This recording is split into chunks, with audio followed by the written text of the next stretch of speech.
returning home early with a smile on my face. I held a bouquet of fresh roses in one hand and a small box containing her favorite chocolates in the other. There's a certain pleasure in surprising your spouse, a reminder of the thrill that used to define us. Our house, tucked in the quieter side of Portland, was the picture of normalcy, with a well-manicured lawn, potted plants lining the front steps, and curtains that swayed gently in the light breeze. Emma, my wife of 15 years, would be home from her usual Monday workout by now, or so I thought. As I approached, a strange feeling crept over me. The house was too quiet. Not that Emma was a particularly noisy person, but there was an absence, an emptiness, that seemed out of place. I pushed open the door, the usual click echoing louder than it should have in the silence that greeted me. I called out, "Emma, I'm home," hoping she'd respond with her usual cheer. Nothing. Setting the flowers and chocolates on the hallway table, I wandered further into the house, my footsteps unnervingly loud against the wooden floor. The kitchen was spotless, dinner not yet started. In the living room, everything looked untouched, as if frozen in time. But there, on the coffee table, lay a single champagne flute. I recognized it instantly. It was from our wedding set, one we only ever used on special occasions. It sat alone, beads of condensation slipping down the sides, half filled with what I could only guess was champagne. Odd. Emma never drank alone. Moving past it, I scanned the room. A faint, musky scent lingered, one that was decidedly not Emma's usual floral perfume. My mind raced. Maybe she'd had company. Perhaps one of her friends had stopped by, though it seemed strange she'd be so casual about it. Then I noticed something else. By the armchair, a dark leather jacket lay folded neatly on the backrest. I knew every detail of Emma's wardrobe, and this jacket was definitely not hers. I took a step back, staring at the jacket with a frown. It wasn't mine, and it sure as hell wasn't hers. The cut was masculine. Heavy, durable leather with an expensive look that didn't fit in with Emma's usual crowd of friends. My heart pounded as questions raced through my mind. Still gripping the flowers and chocolates, I pulled out my phone and dialed her number. Emma picked up on the third ring. "Hey, babe," she answered, sounding distracted. I could hear muffled voices in the background, and some clinking like she was in a bar or cafe. Not unusual for a weekday, especially this early. "Emma, where are you?" I asked, trying to keep my voice steady. "I thought you'd be home from the gym by now. I came home early to surprise you." A pause. "Oh, you're home early," she replied, sounding almost put out. "I didn't know you'd be back so soon." "Well, I am," I said, trying to ignore the tension creeping into my voice. "Where are you?" "Out with Cassie," she answered quickly, her tone breezy, but with an undercurrent of something else. "You remember my friend from yoga?" I did remember Cassie, but something about her voice struck me as odd. The dismissive tone, the way she was breezing past my question, it didn't feel like her. Emma was the type who would typically light up at the sight of flowers or a small surprise. I hadn't expected such a flat response. "So, is Cassie wearing a leather jacket these days?" I asked, glancing back at the living room. "Because there's one here on the chair." There was silence on her end. It stretched out uncomfortably long. "Oh, that's—" her voice came back, but it was a tone I'd never heard from her before. Guarded, a little defensive. "That's actually Cassie's boyfriend's jacket. He must have left it the other day when they came over. It must have slipped my mind." A sense of unease crept over me. Cassie's boyfriend left his jacket at our house? "Yeah," she said quickly, too quickly. "Anyway, look, I'll be home soon. Don't worry about the jacket, okay? I'll see you in an hour, maybe less. Gotta run." Before I could say another word, she hung up. I stood there, staring at the screen, the phone still pressed to my ear as the dial tone buzzed back at me. With a heavy sigh, I decided to step outside and clear my head. Emma's sudden distance over the phone was one thing, but her story about Cassie's boyfriend's jacket, it didn't sit right. The whole scene had left a strange taste in my mouth. Maybe I was overthinking it. Maybe I wasn't. But something wasn't adding up. Walking out to the driveway, I paced back and forth, hoping the brisk air would calm me down. That's when I noticed Emma's car parked a little haphazardly to one side. It wasn't her usual spot, and she'd left her windows slightly cracked. Not her usual style. She was always meticulous with her car, locking it up and parking neatly. Everything about today was out of character. Without really thinking, I walked over, glanced through the passenger window, and saw her gym bag on the seat. Normally, she'd bring it inside right away, but it looked like she hadn't bothered. That nagging feeling gnawed at me again, and before I could stop myself, I pulled the handle. The car door clicked open easily. I sat in the driver's seat, glancing around, and my eyes fell on her gym bag. Almost on autopilot, I unzipped it, half expecting to find the usual: her water bottle, some snacks, maybe a change of clothes. But instead, lying casually on top, was something else. A small bottle, bright pink, labeled in bold letters. I picked it up and turned it over, feeling the blood drain from my face as I read the label: strawberry champagne edible massage gel. The smell hit me too, sickly sweet like synthetic strawberries.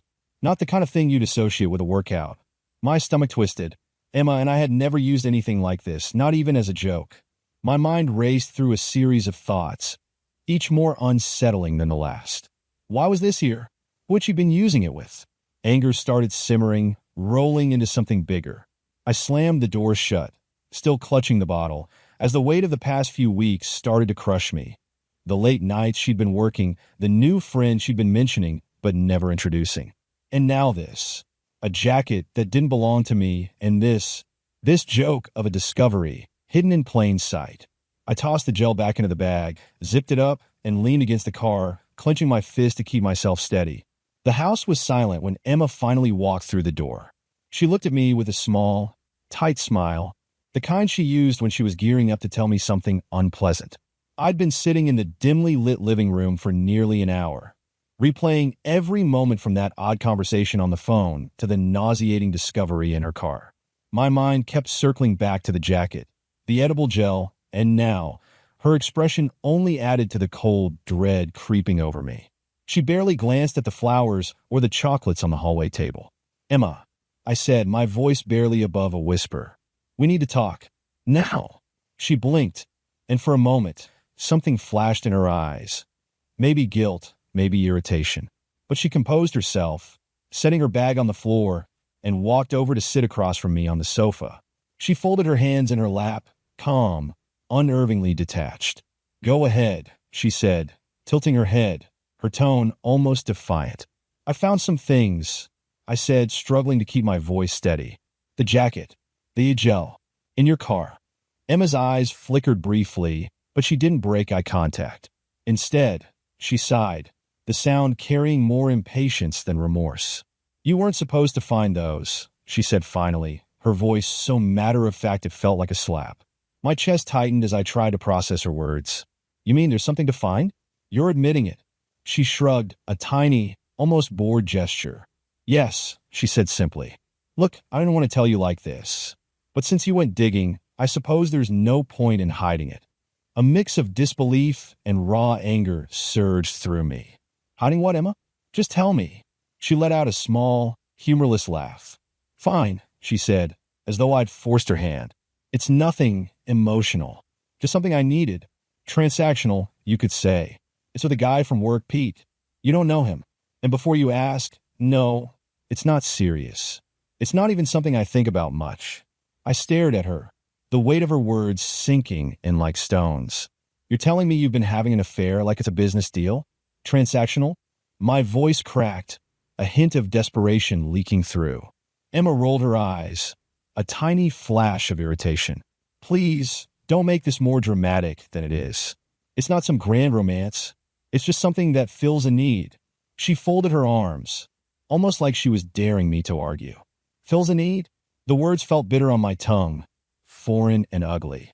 "Emma, we have been together for 15 years. You think it's okay to just toss all of that aside like it's some inconvenience? Look, I didn't plan for you to find out like this, but I've been careful. It's not serious, and it's not going to ruin our lives. It's just," she sighed, a hint of exasperation lacing her tone. "It's just what it is. And honestly, I thought you'd understand that by now." "Understand? Understand?" I felt a surge of betrayal that was impossible to hold back. "Emma, I can't believe this. You've not only betrayed me, but you're sitting here justifying it, like it's nothing, like we're nothing." She shrugged again, her calm demeanor chilling. "If that's how you see it, then maybe this isn't working for either of us." Emma crossed her legs and leaned back, exuding a casual confidence that bordered on arrogance. "You're blowing this out of proportion," she said, her voice cool and unwavering. "It's just business in a way. Nothing that should affect us." I could hardly believe what I was hearing. This was the woman I'd shared everything with. My dreams, my fears, the quiet moments that make up a marriage. And here she was, dissecting her betrayal with the same indifference someone might use to explain a budget cut. "Just business?" I repeated, my voice hoarse. "Emma, this isn't a job. This is our life. Our marriage. And you think I'll just forgive you because you claim it's nothing serious?" Her eyes narrowed, as if my anger was inconveniencing her. "Yes," she said flatly. "I thought you'd be more understanding. Relationships evolve. People's needs change. You know, I've been feeling restless." She sighed, the expression barely masking her irritation. "Besides, this thing with Pete, it's nothing romantic. It's an arrangement, if you want to call it that. He knows what it is, and so do I. There are no feelings involved. And honestly, I didn't think you'd get so emotional about it." The casual tone, the way she brushed off my devastation, was more painful than any confession. It wasn't the affair itself that ripped at me. It was the realization that she expected me to dismiss it, to accept it, and worst of all, to get over it. "So that's it? You thought I'd just look the other way? Pretend everything's fine, as if your arrangement isn't a complete betrayal?" I asked, my voice rising despite the numbness settling in. She tilted her head, a hint of condescension in her gaze. "I didn't think it would be a big deal. I thought you'd be able to separate the practical from the emotional. What's done is done, and it doesn't change our life together. Not really. You're just letting your pride get in the way." "My pride?" I nearly choked on the word, struggling to hold myself together. "This isn't about pride, Emma.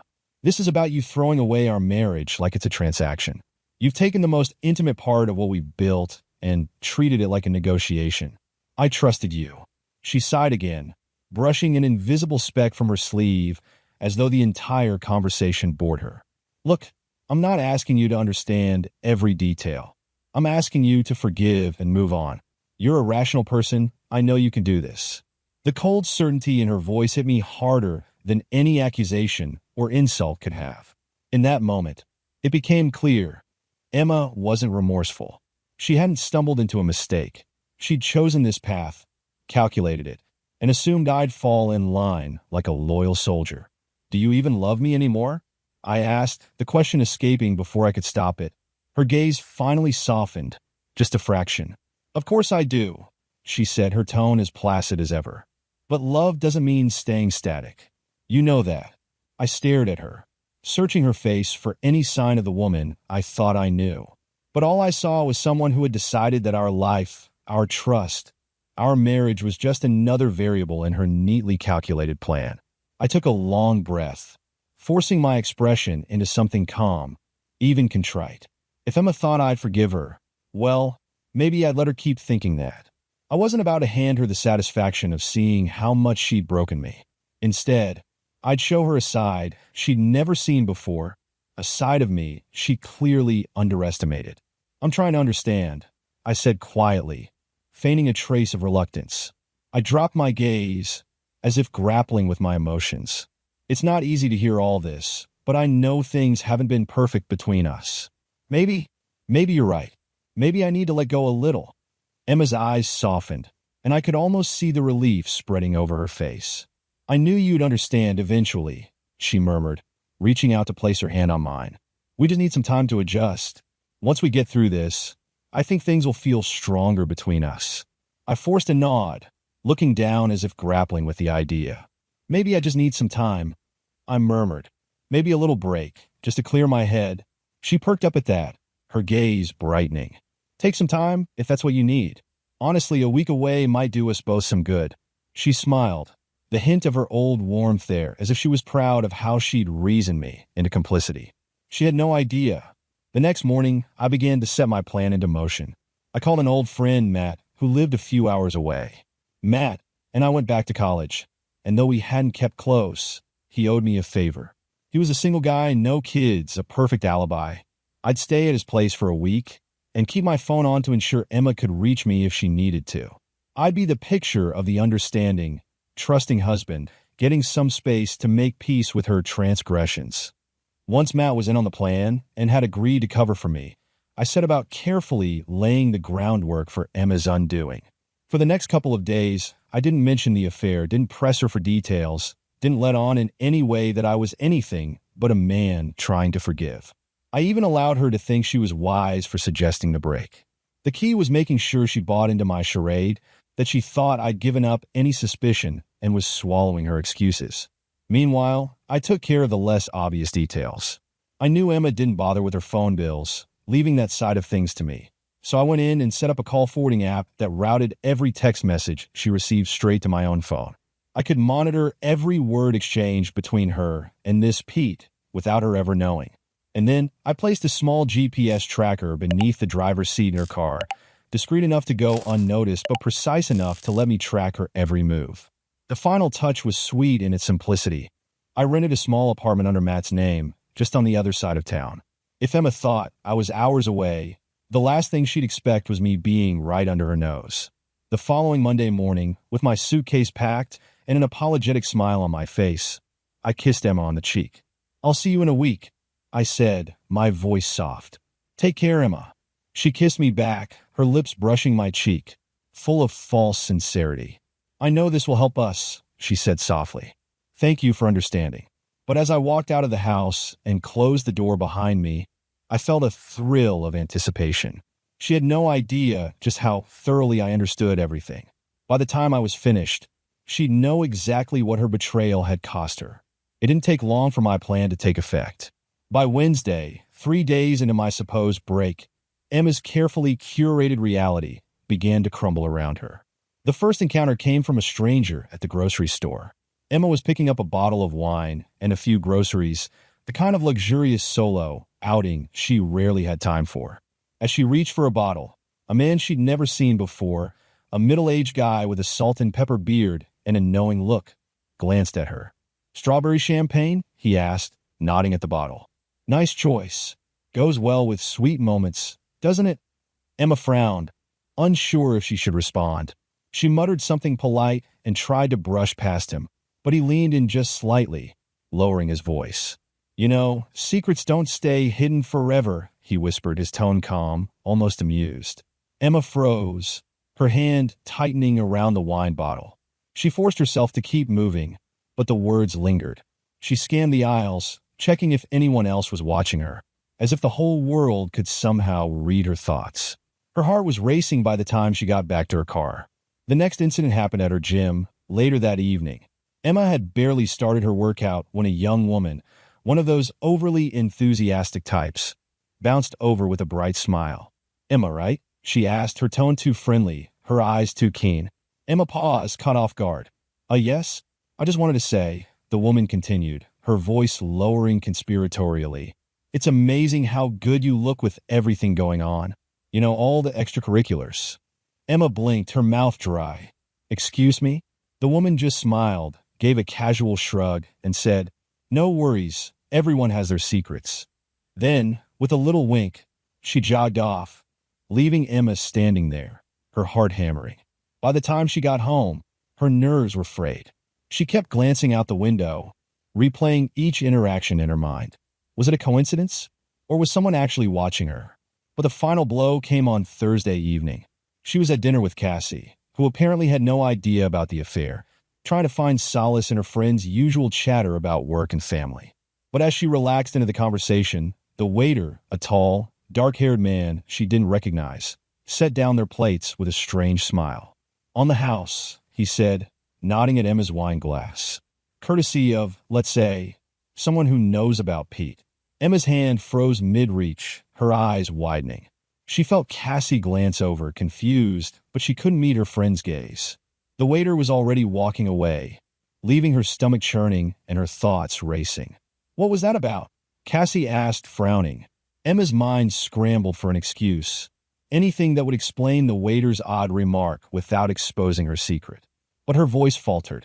I have no idea," she stammered, avoiding Cassie's eyes. Cassie, sensing something was off, gave her a puzzled look. "Emma, is there something you're not telling me?" Emma shook her head quickly, forcing a smile.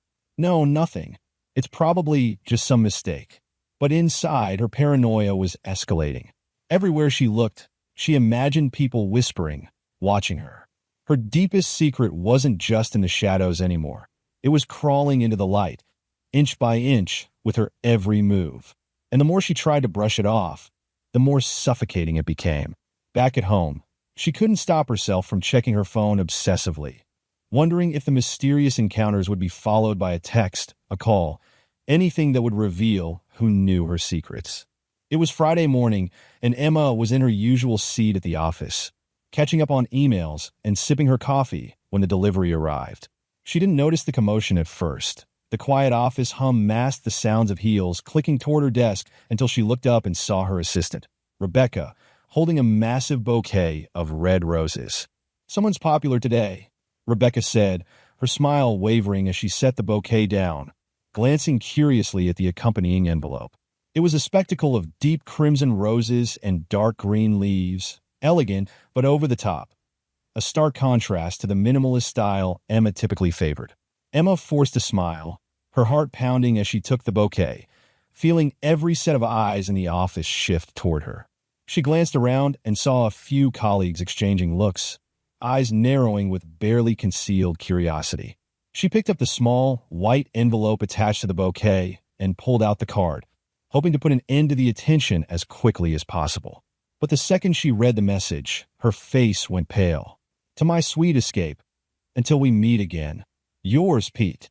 The words were a knife, cutting through any illusion of privacy she'd held onto. She could almost hear the collective intake of breath from her colleagues as they pieced it together. Pete, the same Pete she'd told no one about. She'd been so careful, so sure her affair was well hidden. And yet here it was on display for the whole office. Rebecca gave her an uncertain smile, looking like she wanted to say something comforting but couldn't quite find the words. Emma's hand shook as she crumpled the card, shoving it back into the envelope and pressing the bouquet against her chest as if to smother the attention. But it was too late. The office buzzed with quiet murmurs and sidelong glances, the whispers spreading like wildfire as people leaned toward each other, exchanging speculative smiles and knowing nods. Emma's face burned as she caught snatches of hushed conversation. "Pete, I thought she was married. Didn't see that coming. She's always so put together. Maybe that's why she's always leaving early." Her heart pounded painfully in her chest as she tried to keep her composure, feigning calm as she stood and lifted the bouquet, carrying it swiftly to the trash. But even as she dumped the roses, the damage was done. As she returned to her desk, her colleagues' eyes followed her, some glinting with intrigue, others with the unmistakable glee that only gossip brings. No one dared say anything directly to her, but the damage was palpable, and the hushed conversations echoed louder in her mind with each step back to her desk. By lunchtime, the rumors had ripened. Emma caught her name drifting through the hallways in conversation, snatches of phrases like office romance and scandal trailing behind her as she passed. Even her boss, Mark, had raised an eyebrow when she caught him glancing at her from his office, his expression torn between disapproval and surprise. Her career, her reputation, the years she'd spent building her image, climbing the ladder, were unraveling, slipping through her fingers faster than she could grasp at them. And all it had taken was one public gesture, one note signed by a name she'd thought would remain buried in secrecy. Emma tried to focus, to drown out the murmurs, but her mind raced as she sat at her desk, realizing that every smile, every polite greeting, was now laced with ridicule and contempt. By the time the whispers turned into outright stares and pointed glances, Emma was unraveling. The tension simmered beneath her polished surface. The polite smile she wore strained as colleagues leaned in doorways, talking in low voices that stopped only when she passed by. Her hands shook as she typed, each glance in her direction like a new jab, a reminder of the mess that had become her life. She barely lasted until noon. The final straw was a muffled laugh she caught from the break room. She paused outside, barely out of view, listening. "Pete? Come on, there's no way. She's been married for years. Didn't you see the flowers? That wasn't from her husband. Oh, trust me, it's Pete. The rumors have been flying for months. I mean, why else would she work late all the time?" The laughter grated against her, each word feeling like a new slice to her composure. She walked into the room, her footsteps unsteady, and the chatter halted. Faces turned toward her, some frozen in horror at being caught, others defiantly smug, challenging her to react. "What?" she demanded, her voice tight, on the verge of a shout. "Got something to say?" The group of co-workers shuffled awkwardly, exchanging glances, but no one answered. Someone cleared their throat, muttering something about a meeting, and a few people slid out of the room, leaving her with a handful of the office's most gossip-prone employees. The ones who wouldn't drop this anytime soon. Emma felt a surge of anger rise in her chest, hot and uncontrollable. She could feel it pressing against her, a dam about to break. Every careful lie, every little rationalization she'd told herself for weeks was boiling over. And in that moment, something inside her snapped. "You want to know what's going on?" she said, her voice trembling with fury, her eyes darting from one shocked face to the next. "Fine. Yes, I've been seeing someone. Yes, it's someone at work. Is that what you wanted to hear?" The room felt dead silent as her words hung in the air, the raw confession landing with a thud. No one spoke. No one dared breathe. They simply stared, their eyes wide, waiting for her next move. Emma took a step forward, her voice rising, jagged and desperate. "Do you think I wanted this? You have no idea what I've been through. No idea what it's like to be stuck in a marriage that feels like a prison day after day, year after year." The group exchanged nervous glances, unsure whether to comfort her or keep their distance. "You stand there laughing, gossiping, as if you're so much better than me." She let out a bitter laugh, her tone laced with resentment. "But none of you know what it's like to feel trapped, like nothing you do is enough, like you're invisible in your own life." Emma's breathing grew ragged, her voice dropping to a harsh whisper. I thought Pete would be an escape, that he'd understand what I was going through, that maybe I'd find something I'd lost." Her eyes darted around, seeing the shock etched on her co-workers' faces, but unable to stop herself. "I didn't want this to happen, but you wouldn't understand. Emma, maybe you should," one co-worker started, his voice gentle, but she cut him off with a shake of her head. "I'm done pretending," she said, her voice breaking. "All of you think you know me, think you have any right to judge me, but none of you know what it's like. None of you know anything." With that, she stormed out of the break room, her heels clicking loudly against the tile floor as she marched past the stunned faces of her colleagues. Her confession left a gaping silence in its wake, the air heavy with a mixture of shock, pity, and something else, a quiet, spreading disdain. As she passed the row of cubicles, she caught her boss, Mark, staring at her from his office, his mouth slightly open, clearly having overheard her breakdown. His expression was unreadable, but Emma knew in that moment that whatever control she'd once held in her life, in her job, was gone. She could feel her career, her carefully built reputation, slipping away with every step she took. And for the first time in years, she felt utterly, irreversibly alone. That evening, I returned home later than usual, deliberately taking my time, knowing Emma would be seething after her day at the office. Her public meltdown had spread like wildfire, reaching me through whispered texts and stunned calls from mutual friends who had no idea what had caused her to unravel so spectacularly. Now, as I parked in the driveway and stepped out of the car, I braced myself for whatever scene awaited me inside. The house was dark, silent but heavy, as if holding its breath. I shut the door quietly behind me and called out, "Emma." A soft sound came from the kitchen. I stepped in and found her there, her back to me, shoulders hunched, hands gripping the countertop. She was facing the wall, but I could feel her tension radiating, her whole body taut with anger, frustration, and something else, something rawer, wilder. "You lied to me," she said, her voice trembling, barely a whisper. "You said you'd forgive me, that you understood." I held my breath, then spoke calmly. "I never lied, Emma. I said I'd take some time, try to find a way to work through this. But I never said I'd pretend it didn't happen." She whirled around, and I caught a glint of silver in her hand. My heart skipped a beat as I realized she was holding a knife, her fingers clenched tightly around the handle, her knuckles white. Her eyes were wild, full of an unhinged rage I'd never seen before. "You've been ruining me," she hissed, taking a step closer. "You planned all of this. The flowers, the note, all of it. You wanted everyone to know, to turn them against me." Her voice cracked, raw with betrayal. and she took another step forward, the knife shaking slightly in her grip. I didn't move, didn't even flinch. I kept my gaze steady, refusing to feed her anger. "Emma, put the knife down," I said, my voice low measured. "We both know this isn't going to end well if you keep holding it." Her face twisted in a mixture of rage and despair, her free hand running through her hair frantically. "Do you have any idea what you've done to me? To us? Everyone's talking about it, laughing. They're all judging me. You destroyed everything."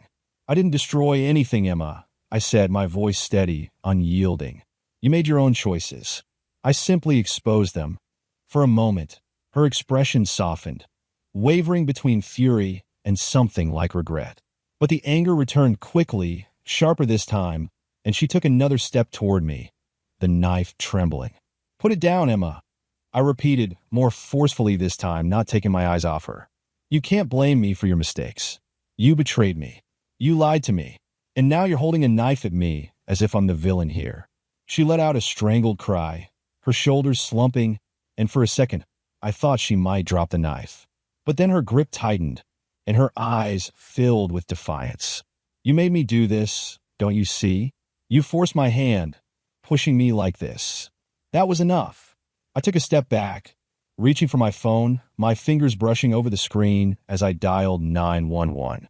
My gaze stayed locked on her as I spoke, the operator's voice echoing in the silence of the kitchen.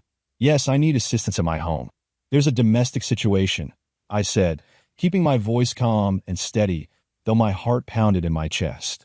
Emma's face paled, her hand loosening around the knife as she realized what I was doing. "You're calling the police on me?" she whispered, her voice barely audible, laced with disbelief. "I don't have a choice, Emma," I replied quietly. "You've given me no other option." She stared at me, her eyes wide, a mixture of anger and desperation flickering across her face. The knife clattered to the floor, and she backed away, her hands covering her mouth, as if the reality of the situation was just now dawning on her. Minutes later, the flashing lights of a police car cut through the darkness outside. Emma looked up, her face stricken, as two officers entered the house. They moved swiftly, securing the situation with an efficiency that was somehow both reassuring and heart-wrenching. One officer spoke to me quietly, gathering details, while the other led Emma outside, her expression dazed, as if she were sleepwalking through a nightmare. As they guided her out of the house, I felt a strange mixture of relief and sorrow. Our marriage, whatever remnants of trust had once held it together, was gone. What lay ahead was unknown, but one thing was certain. There was no going back from this. A week after the police incident, I received the call.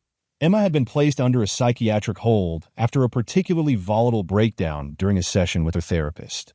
The doctor's voice was calm yet firm as he explained the diagnosis: a complete psychological collapse, fueled by the stress and exposure of her affair and the fallout that followed. For the next month, Emma remained at the facility. Each visit with her only confirmed what the doctors had said. She was a shell of her former self, her once sharp gaze now distant, her words often fragmented and incoherent. There were moments when she seemed to recognize me, moments where she'd start to apologize, to reach out. But the anger would return, and her mind would spiral back into accusations, still convinced that I'd orchestrated her downfall. The facility offered support, but I knew Emma's stay would be long-term. Her mental state was so fractured that even the doctors hinted she might never fully recover. One day, as I sat with the facility's legal team, I realized the finality of it all.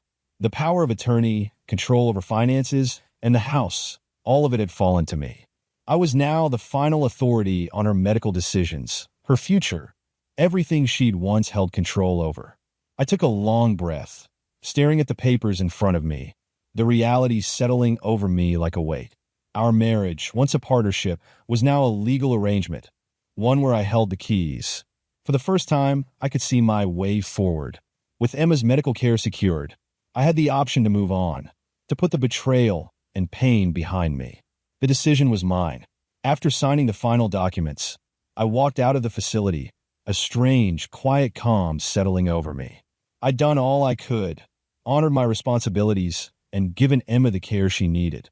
Now, it was time to leave this part of my life behind, to start fresh, free from the shadows of deception and heartbreak. With power of attorney firmly in my grasp, I took swift, precise action. Over the course of a few weeks, I liquidated the assets we'd accumulated together, accounts, investments, the house. Bit by bit, I moved everything into my name, securing what I'd worked for, and leaving only the bare minimum in Emma's. It was a cold process, calculated and emotionless, but necessary. She'd walked this path willingly, and now so would I. The house was first. I sold it within days to a private buyer, transferring the funds to my own account. Emma's possessions were neatly packed and placed in storage, though part of me doubted she'd ever care to reclaim them. The familiar rooms that once held memories of our life together were stripped bare, every trace of her meticulously erased, as if she'd never been there. Each step gave me a sense of closure, a severing of ties to a past that had soured beyond repair.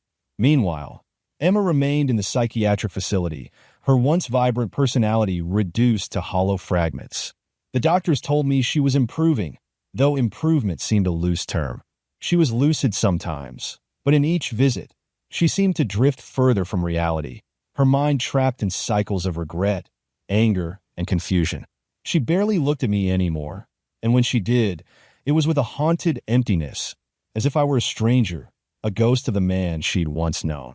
In a final act of decisiveness, I filed for divorce, citing her instability as a factor. It was fast and clinical, and with her condition, there were no delays, no protests from her end. She was incapable of fighting back now, stripped of any power she once held, her voice silenced by her own actions. The court granted me a clean split, and within a few weeks, the papers were signed. I walked out of that courtroom a free man, unburdened by the wreckage of our former life. The day I left town, I allowed myself one last look at the life I was leaving behind. As I passed by the facility where she was held, I felt no guilt, no pang of nostalgia. She had made her choices, just as I had made mine. With nothing to hold me back, I drove away, the road open before me, a fresh start stretching out into the horizon. I was free. Thanks for watching, and don't forget to like and subscribe. New cheating wife stories tomorrow.